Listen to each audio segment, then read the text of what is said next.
Hello guys, आज की इस वीडियो में हम बात करेंगे ट्रांसमिशन और एक आईईपीएफ के शेयर्स के बारे में।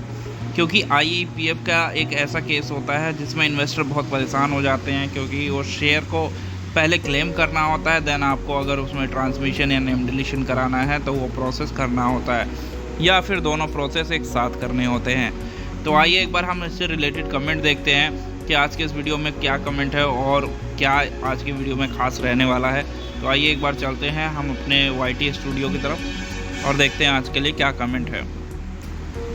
ये हमारे पास आया हुआ है कमेंट, मेरे पापा के नाम के शेयर सर्टिफिकेट 50 लॉस हो गए हैं और हमें गैजेट थ्रू सरनेम चेंज किया है, अब क्या करें? मेरे पास फोलियो नंबर है, प्लीज़ हेल्प। बिल्कुल, अगर आपके पास फोलियो नंबर है तो आप इन शेयर्स को क्लेम कर सकते हैं, और ऑलरेडी आपका कमेंट भी उसी वीडियो पे आया हुआ है जिसके विषय में हमने इस बारे में बताया हुआ है, नेम करेक्शन।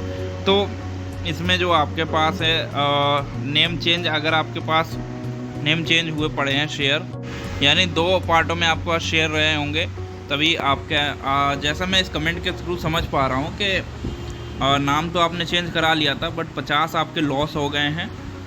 एक तो एक केस बन रहा है, और दूसरा ये है कि एक लॉस हो चुका था और एक बाकी था, तो आपने उस पर सरनेम चेंज कराया होगा। देखिए, दोनों में थोड़ा थोड़ा सा अलग केस में डॉक्यूमेंटेशन रहेगा, क्योंकि अगर ऑलरेडी दोनों में नाम चेंज था और फिर 50 लॉस हुए हैं तो उस केस में आपका डुप्लीकेट का केस बनेगा। और यदि उसमें जो है आपने नाम चेंज कराया था और फिर वो लॉस हो गए, अलग अलग फोलियो नंबर थे, तो फिर आपको उसमें जो है डुप्लीकेट का और साथ में नेम करेक्शन का दोनों ही केस फॉलो अप करना पड़ेगा। तो इस कमेंट से ज़्यादा मेरे को क्लियर नहीं हो पा रहा है कि आपके पास जो 50 जो खोए हैं वो कौन से थे, सेम फोलियो के थे या अलग फोलियो के थे। अगर सेम फोलियो के थे तो कोई प्रॉब्लम नहीं होगी। आप सिंपली अपने आरटीए में एक ईमेल ड्रॉप कर दीजिएगा कि आपके पास जो शेयर सर्टिफिकेट है उनसे 50 लॉस हो चुके हैं, देन वो आपको बता देंगे कि क्या क्या प्रोसेस होगा। इसमें आपका ISR1, ISR2 और साथ में SS13, और इसके अलावा आपका एक एफिडेविट, एक इंडेमनिटी बॉन्ड और पैन कार्ड, आधार कार्ड, सेल्फ अटेस्टेड कॉपी, ये सब डॉक्यूमेंट आपके इसमें लगेंगे। आइए देखते हैं दूसरा कमेंट।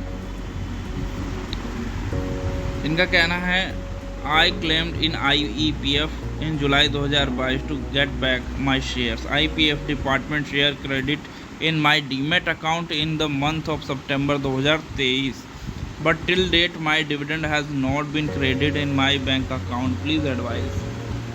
देखिए, इसके रिगार्डिंग मैं आपको बताना चाहूँगा, you have to contact to your RTA because of that dividend जो प्रोसेस है वो आपके RTA के थ्रू होगा। तो आप एक बार अपने RTA को इस रिगार्डिंग ईमेल या कॉल करिएगा और उनको अपने केस बताइएगा। वो आपको बताएंगे इसके रिगार्डिंग आपको कौन सा लेटर लिखना है, लिखना भी है या नहीं लिखना, ओनली एक ईमेल से काम हो जाएगा, और देन आपका जो है ये डिविडेंड क्रेडिट हो जाएगा। एक और कमेंट हम ले लेते हैं। सर, मेरे पास फिजिकल शेयर है और उसमें 2 होल्डर हैं, तो ISR2 फॉर्म को भरने के लिए क्या दोनों का जॉइंट बैंक अकाउंट चाहिए या एक होल्डर के बैंक अकाउंट से भी हो जाएगा?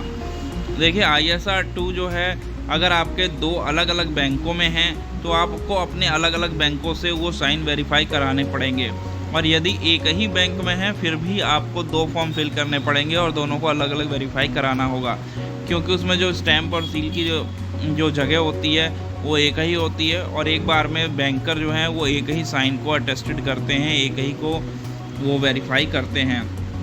अगर आपका सेम बैंक में हो जाता है और आपका जॉइंट अकाउंट है तो सिंगल बैंक से हो जाएगा, पर साइन आपके फिर भी दोनों पर्सन्स के होंगे और वो दोनों साइनों को वेरीफाई करेगा, क्योंकि बेसिकली ISR2 जो है वो आपका सिग्नेचर वेरिफिकेशन के लिए फॉर्म फिल किया जाता है। तो अगर आपका अलग अलग बैंक है तो आप अपना 2 फॉर्म फिल कीजिएगा, अलग अलग जगह से उसको वेरीफाई करवाइएगा दोनों जगह। और अगर सिंगल है तो आपको, अगर जॉइंट सिंगल है, जॉइंट नहीं है तो भी अलग अलग फॉर्म फिल कीजिएगा, और अगर जॉइंट है और सिंगल बैंक है तो आप एक ही फॉर्म में फिल करके दोनों सिग्नेचर वेरीफाई करा लीजिएगा। उम्मीद है आज की वीडियो में आपको क्लियर हो गया होगा कि किस प्रकार से आपको ऐसे केसेस में प्रोसेस करना है। ISR 2 के ऊपर ऑलरेडी हमने कई वीडियोस बनाई हुई हैं, साथ ही डुप्लीकेट के ऊपर भी कई वीडियोस बनाई हुई हैं और IEPF के ऊपर भी कई वीडियोस बनाई हुई हैं।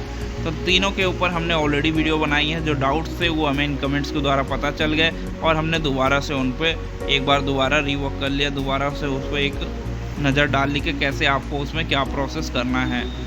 तो इसी प्रकार की इन्फॉर्मेटिव वीडियो देखते रहने के लिए हमारे चैनल को सब्सक्राइब करना ना भूलें और बेल आइकन को प्रेस कर लें।